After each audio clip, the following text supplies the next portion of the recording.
Cruzeiro e Fluminense, 10ª rodada do Campeonato Brasileiro. Logo mais a bola rola no Mineirão às 9h30 da noite. Jogo difícil, jogo complicado, importantíssimo para o Flu, que com uma vitória pode deixar a zona do rebaixamento. Mas uma derrota pode fazer o tricolor amargar a lanterna da competição. A partir de agora, absolutamente tudo. Análise, informações do Fluminense, informações do Cruzeiro. Tudo que você precisa saber sobre esse jogo aqui no canal do Lessa.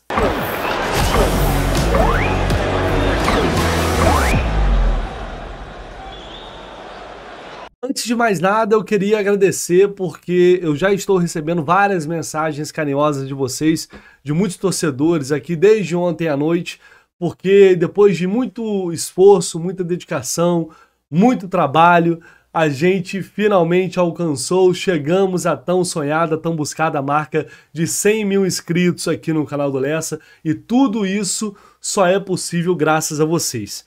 Mas é uma marca tão especial que eu gostaria de separar, pedir a vocês um pouquinho de paciência para que vocês fiquem ligados, porque ao longo do dia eu vou publicar aqui um vídeo falando somente sobre isso, né, para agradecer, para a gente comemorar. E esse pré-jogo também é muito importante, né? É um jogo muito importante, muito fundamental, tenso para o Fluminense. Então, para a gente não misturar as coisas e o vídeo também ficar gigantesco, eu vou fazer um vídeo aqui, prometo para vocês, especialmente para a gente comemorar essa marca. Fechado? É um motivo de muito orgulho, de muita emoção para mim e até por isso merece uma atenção especial. Fechou? Beleza? Então vamos para o pré-jogo e depois a gente fala aqui dos 100 mil inscritos do canal do Lessa.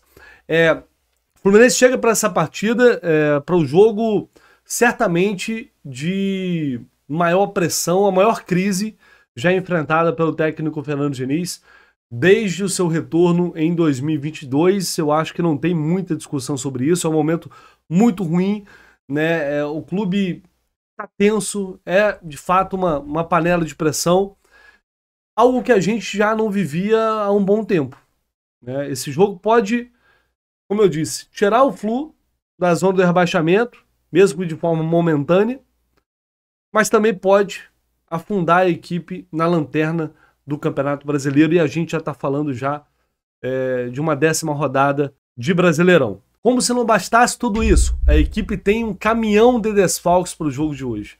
É impressionante o que acontece com o Fluminense em 2024. Geralmente tem aquele ditado que diz que depois da tempestade vem a bonança. No caso do Fluminense parece ao contrário, né? Depois da bonança do ano inesquecível de 2023, veio uma tempestade que parece que não vai ter fim. O jogo de hoje, em caso de derrota, aumentará, o que também é inegável, a pressão em cima do técnico Fernando Diniz para uma demissão que a cada resultado negativo fica mais próxima. Para evitar isso e tentar salvar o próprio emprego e tirar o Fluminense dessa situação, o Diniz vai ter que fazer praticamente um milagre com o que ele tem à disposição para o jogo dessa noite. Ele vai ter que tirar desse time algo que esses jogadores ainda não entregaram neste ano. E a gente vem falando muito sobre isso. E numa realidade em que ele tem muito menos jogadores à disposição, passa a ser um desafio ainda maior do que já vinha sendo. E por mais que esse cenário seja muito negativo, eu sempre gosto de frisar aqui, é futebol, né, gente? É futebol e é Fluminense. O Cruzeiro hoje no Mineirão, ele não vai enfrentar um time qualquer. Ele vai enfrentar uma equipe que sim está em dificuldade, está passando por muitos problemas, mas a camisa do Fluminense vai estar lá. Então eu acho que é bom o Cruzeiro respeitar, porque se eles respeitarem, tomara que não respeitem. Porque aí aumentam, na minha visão, aumenta a chance de vitória do Fluminense. E diante do Cruzeiro, por sinal, tem uma freguesia aí a preservar. Olhando aqui o retrospecto dos últimos 12 jogos, são 6 vitórias, 4 empates e 2 derrotas apenas, sendo 4 vitórias nos últimos 4 jogos. A última derrota foi lá em agosto de 2018 pelo Campeonato Brasileiro. Ano passado, como não lembrar daquele jogo, hein? No auge do dinizismo, uma atuação espetacular do Fluminense no Mineirão, do Marcelo, do Alexander, do John Arias. Vitória do Fluminense por 2-0.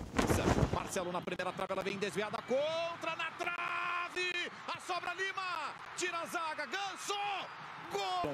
Arias pro Ganso, de letra, de volta pro Arias, volta todo o Cruzeiro, atenção, cruzamento pro Cano, gol! Aquele jogo que marcou a lesão do Alexander, e de lá para cá ele nunca mais conseguiu render e atuar no mesmo nível. Vamos a essa provável escalação do Fluminense, que está realmente dando muita dor de cabeça. Se tem provável escalação, tem KTO, e eu sei que o momento não está favorável a apostar no Fluminense.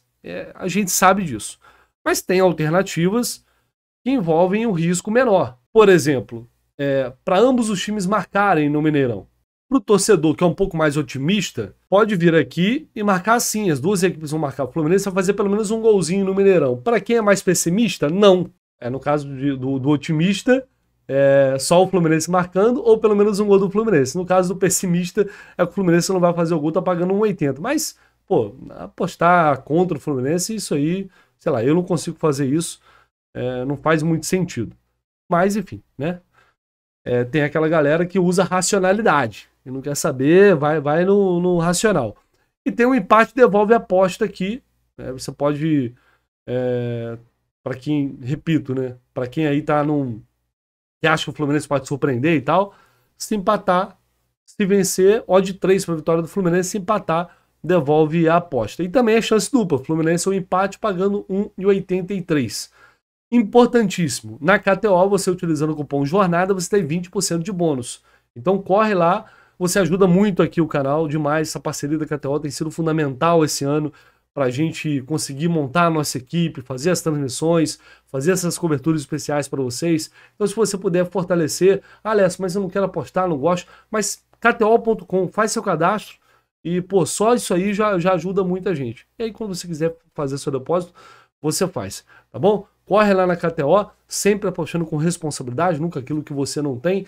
É muito importante lembrar isso, afinal de contas, é uma brincadeira, não é para você arriscar nada. Vai lá na KTO, utiliza o cupom JORNADA. Bom, gente, a lista de desfalques do Fluminense é gigantesca. Eu até anotei aqui para não esquecer ninguém. O André já tá fora há muito tempo, tá voltando. Talvez seja novidade no Fla-Flu. O Arias com a seleção colombiana, como já sabíamos. Aí tem Guga, Felipe Melo e Ganso, suspensos. Manuel, Isaac, Samuel, Xavier e Marcelo sentiram dores musculares desde o jogo contra o Atlético Goianiense e estão fora, não viajaram para Belo Horizonte. E como se não bastasse, o Fábio se sentiu mal no treino de ontem e não viajou para BH, mas existe uma chance de ele viajar hoje para Belo Horizonte para defender o Fluminense. Aparentemente não é nada grave, nada demais. Então, se ele estiver se sentindo bem, o Fábio pode sim viajar para BH e se juntar ao elenco e ir para o jogo. Mesmo que talvez não 100%. O desfalque do Fábio, para mim, é muito preocupante. Vamos lá. Eu não sei nem por onde começar, sinceramente, mas algumas coisas precisam ser ditas e cobranças precisam ser feitas. O que é a preparação física do Fluminense em 2024, gente? É um negócio assustador. O time folga, o time descansa, o time se recupera e está em frangalho, gente. Mas o que é isso, assim? É um negócio que chama demais a atenção. Ainda mais para o Diniz, que gosta falou isso recentemente, que os times dele não se lesionam muito, não se machucam muito. O que é claramente uma falácia. E não é porque é o time dele, cara. É porque o Fluminense tem um time, claramente um time com uma média alta de idade, com alguns jogadores mais veteranos, e você fica à mercê disso, você corre um risco maior. Ano passado deu tudo certo, esse ano não tá dando. Aliás, é até mais lógico que isso aconteça, a gente parar para pensar com um pouco mais de frieza. Mas assim, o Samuel Xavier, que não é um veterano, não tem 10 jogos na temporada, pô. Tem 9 jogos. E ainda meteu um implante capilar com a temporada rolando. O Manuel, que já se lesionou, ficou um tempão parado por doping, voltou, já se lesionou 2 vezes e fica fora de novo no momento que o time precisa de jogadores para essa posição. O Isaac é um garoto que mal entra em campo. E tá lá o Isaac com dores musculares e está fora. O Marcelo, verdade seja dita, até evoluiu do ano passado para cá. né? Terminou vários jogos, coisas que ano passado ele não estava conseguindo. Ele teve uma melhora. E é normal que em algum momento ele sinta mesmo. É até natural. Nem coloco ele nessa conta. Mas, de uma forma geral, a gente está vendo o Germancano se arrastar. Infelizmente, o Felipe Melo também não é uma surpresa. Mas, de um modo geral, a gente vê um Fluminense fisicamente abaixo dos demais times. A gente vê um Fluminense competindo menos. Parece que todos os times... Parece não, acho que todos os times correm mais que o Fluminense. Competem mais que o Fluminense. Então isso assim, é muito preocupante e muito alarmante. E a gente está em junho ainda, galera. Não começou nem os mata-mata de Copas. Mata-mata vai começar. Então, isso é algo que de cara me preocupa muito, me assusta muito. Então, diante de esses desfalques, esses problemas, a gente deve ter um Fluminense muito diferente em campo. Se o Fábio não puder jogar, vai jogar o Felipe Alves. Vamos a essa provável escalação. Na lateral direita, ele deve recuar o Marquinhos. Não vai colocar o Calegari. E o Guga está suspenso. E aí a zaga a gente deve ter o que eu apurei. Aí o que eu apurei ontem à noite. Que deve jogar Antônio Carlos no meio de campo. Aí tem a dúvida. Pode ser uma formação, ou eu gostaria que fosse uma formação com Martinelli, com Lima, Alexander e Renato Augusto, preenchendo mais o meio de campo. E aí John Kennedy e Cano no ataque, ou Douglas Costa e Cano. Mas chegou até a minha informação de que a tendência é de que o Douglas Costa seja titular, mas não no lugar de um dos atacantes, no lugar de um meio de campo. E aí, esse meia provavelmente seria o Alexander, que sairia para a entrada do Douglas Costa e o Fluminense teria novamente um 4-3-3 em campo. Pessoal, se isso acontecer, eu sinceramente jogo a toalha. Aí eu lavo as mãos. Porque, assim, eu venho falei muito sobre isso antes, no pré-jogo contra o Atlético Goianiense. Muita gente veio aqui debochar, desdenhar. Muita gente não, mas alguns torcedores. E a gente viu o que aconteceu. Vou falar, e muita gente, eu sei que muita gente concorda, outros discordam, mas não há como sair dessa situação sem ter mudanças mais radicais. Sem ter alterações impactantes nesse time. O Fluminense hoje é um time exposto. O Fluminense é um time que hoje qualquer adversário faz frente e joga melhor que o Fluminense, porque compete mais que o Fluminense. Em todos os setores do campo. O Diniz precisa estancar essa sangria. Pro bem do time e pro bem dele. Porque cada resultado ruim a partir de agora, a pressão vai aumentar demais até ficar insustentável. E final de semana tem o Fla-Flu. Se ele vai com esse time pro Mineirão, mantendo esse 4-3-3, com esse meio de campo arreganhado e ainda, pior, Renato Augusto, que vem se arrastando. Qual a chance disso dar certo, gente? Tomara que dê. Eu sempre falo isso.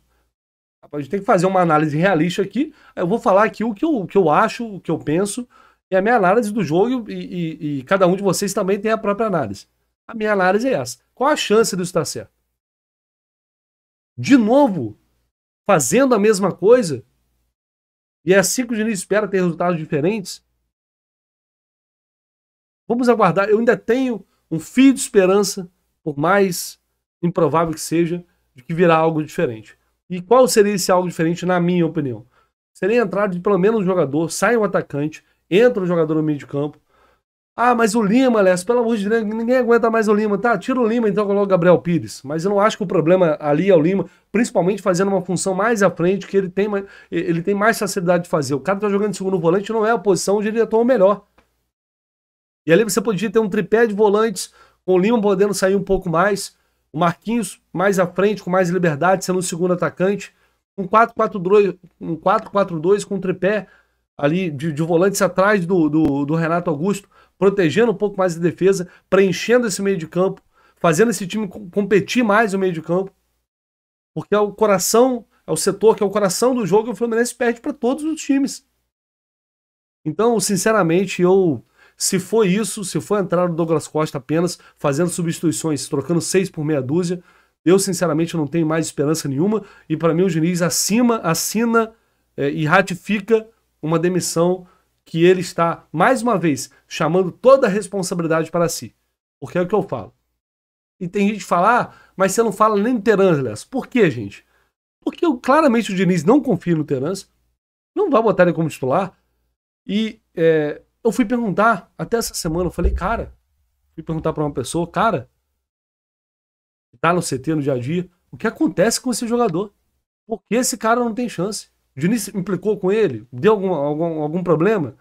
A resposta que eu tive foi, tá treinando muito mal. É o que eu sei. É o que eu vejo. Então, sabe, não adianta a gente ficar dando murro e ponta de faca aqui. Contrataram um jogador para 14 milhões que o cara não pisa em campo. Nem num momento como esse.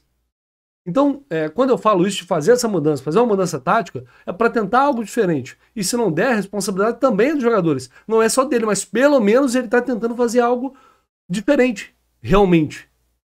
Sair daquela zona de conforto ali, de achar que basta treinar, repetir, que vai dar certo. Não está dando certo. O Fluminense precisa, e não é romper com a sua essência, não é o Diniz esquecer o que ele pensa sobre futebol, não é isso, gente. É fazer uma mudança pontual para fazer o time parar de sangrar, fazer o time parar de levar gol. O Fluminense é a segunda pior defesa do campeonato, 16 gols sofridos. Então arruma a casa, arruma a cozinha e depois aos poucos você tenta recuperar a sua essência, tenta voltar a ser aquele time dominante, aquele time envolvente, mas para isso precisa ter um mínimo de segurança, ter um mínimo de equilíbrio. O Fluminense não tem. E eu sinceramente não espero que vai recuperar isso fazendo sempre as mesmas coisas. Porque isso denota, parece uma limitação, uma incapacidade de criar um cenário diferente para ter um resultado também diferente. E aí que eu falo que o Diniz acaba chamando a responsabilidade ainda mais para ele, porque isso depende do treinador. O Fluminense tem hoje um grave problema técnico, fato. Os jogadores tecnicamente estão mal, a maioria. Mas tem também graves problemas táticos. Erros coletivos constantemente são repetidos. O time é muito exposto. O time não consegue pressionar da mesma forma que pressionava ontem. O time muitas vezes é desorganizado. No segundo tempo, quando tem que mexer, vira uma bagunça, vira uma pelada. Isso é o treinador. Isso não é só jogador. Então, responsabilidade, cada um tem a sua, mas o Diniz é comandante do time. Assim como nas vitórias, ele sempre foi muito elogiado, com razão, com méritos. Nesse momento ruim, obviamente ele também vai ser criticado e tem a sua responsabilidade, que para mim é a maior neste momento, sem dúvida alguma. Então, apesar dessa informação, desse provável time com o Douglas Costa, com o 4-3-3, eu ainda tenho esperança de que, enfim, a gente vai se surpreender. Eu não sei se dá nem para utilizar essa palavra mais a essa altura do campeonato, mas ainda tem gente que fala que eu sou pessimista. Eu sou muito otimista, porque no fundo eu ainda acredito que vai acontecer.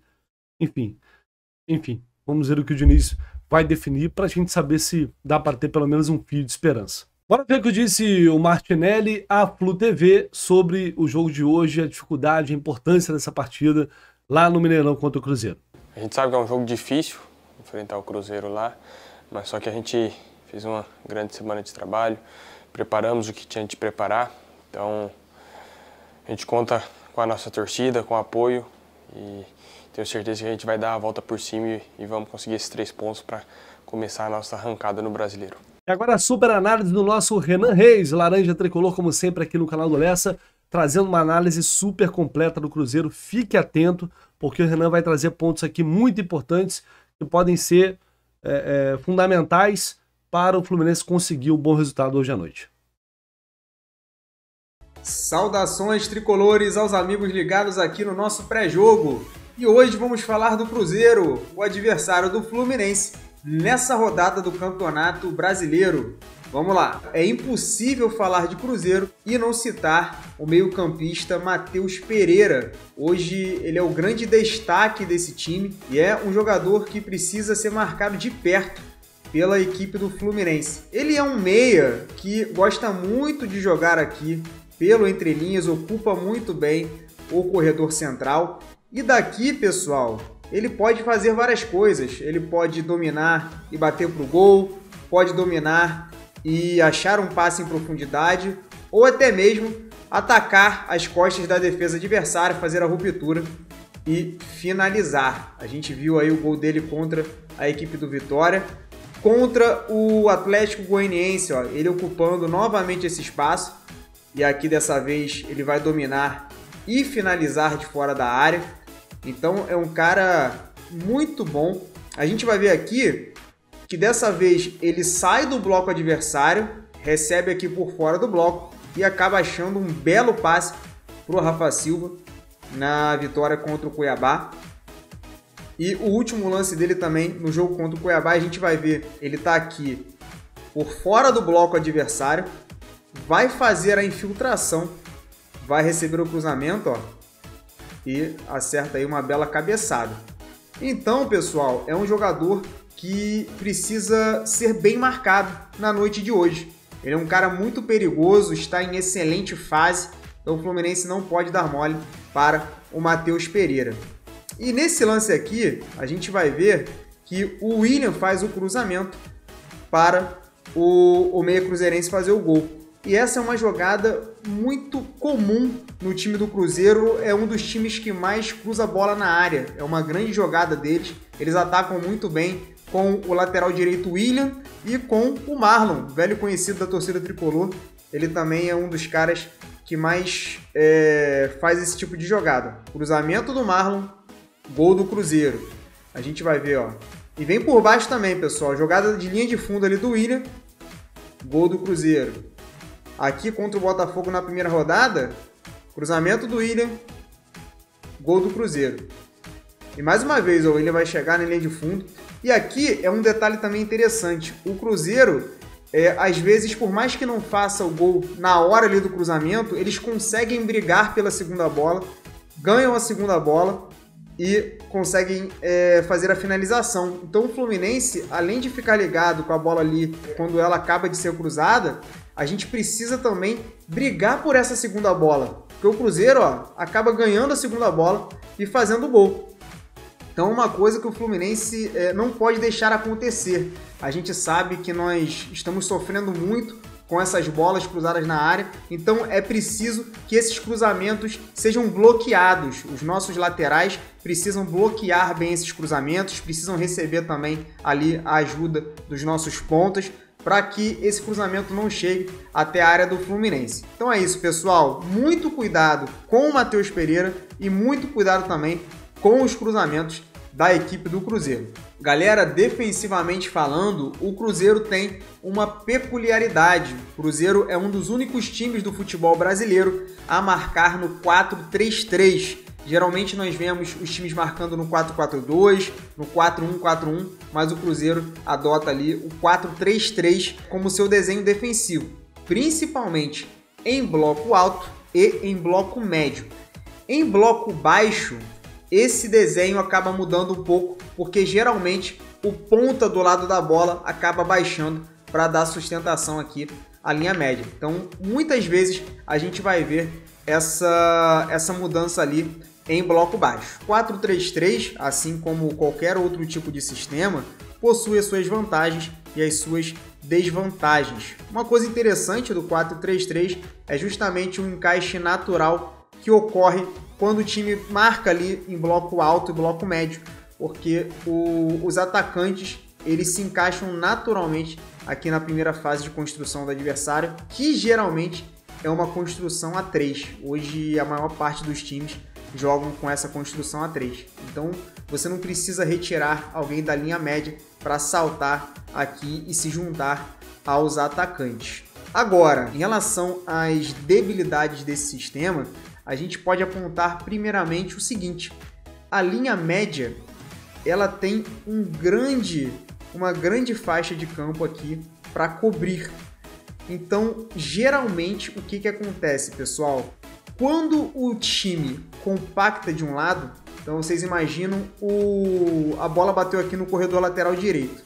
A tendência é que o time faça o balanço para aquele lado.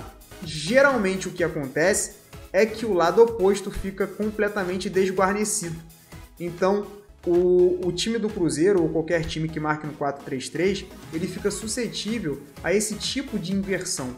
Então, uma inversão aqui direta, ou então uma troca de passes rápida, que chegue aqui até o outro lado rapidamente, pode causar um desequilíbrio no sistema defensivo do Cruzeiro, e é uma coisa que o Fluminense poderá explorar. Outra coisa que acontece em times que marcam no 4-3-3, com essa linha de 3 no meio de campo, é o esgarçamento da linha média. Às vezes os atletas tentam cobrir um espaço muito grande na largura do campo e esse espaço aqui intralinha surge. Isso faz com que o acesso ao entrelinhas seja facilitado. Então é uma coisa que o Fluminense também pode explorar caso esse esgarçamento aconteça em algum momento do jogo. Então o 4-3-3 tem pontos positivos, mas também tem pontos negativos, tem debilidades que podem ser exploradas. É isso aí, meus amigos, espero que vocês tenham gostado de mais esse pré-jogo. Tamo junto pra cima deles hoje. Saudações tricolores. Valeu! Valeu, meu amigo, tamo junto, um abraço. E agora informações do Cruzeiro, provável escalação do time celeste com o grande repórter, grande jornalista Samuel Venâncio. Aliás, agradecer muitos torcedores do Cruzeiro. Ontem eu participei da live do Samuel Venâncio lá no canal dele, um dos principais, se não o principal setorista do Cruzeiro, o principal repórter lá que faz a cobertura do Cruzeiro, e vários torcedores do Cruzeiro vieram aqui, se inscreveram aqui no canal do Leste também, deixaram aqui mensagem. Então um abraço aí para esses torcedores do Cruzeiro que vieram até aqui se inscrever.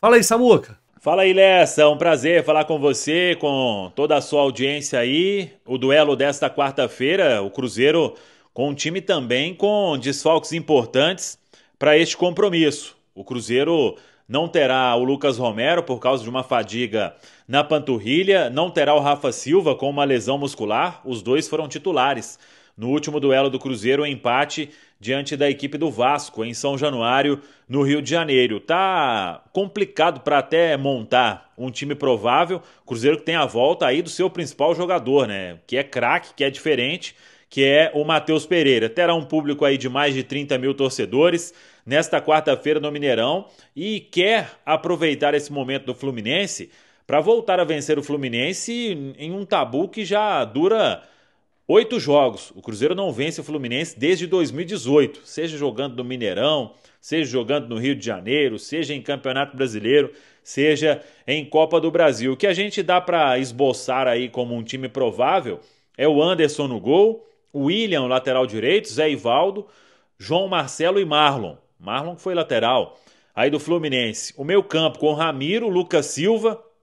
Aí, vamos imaginar, pode ser o Japa, pode ser o Vitinho, com o Matheus Pereira, Robert e Arthur Viana. Arthur Viana é um jovem centroavante da base que fez a estreia diante da equipe do Vasco. Aí tem o Arthur Gomes voltando a ser relacionado. O Gabriel Veron foi titular nos últimos jogos, mas não jogou bem.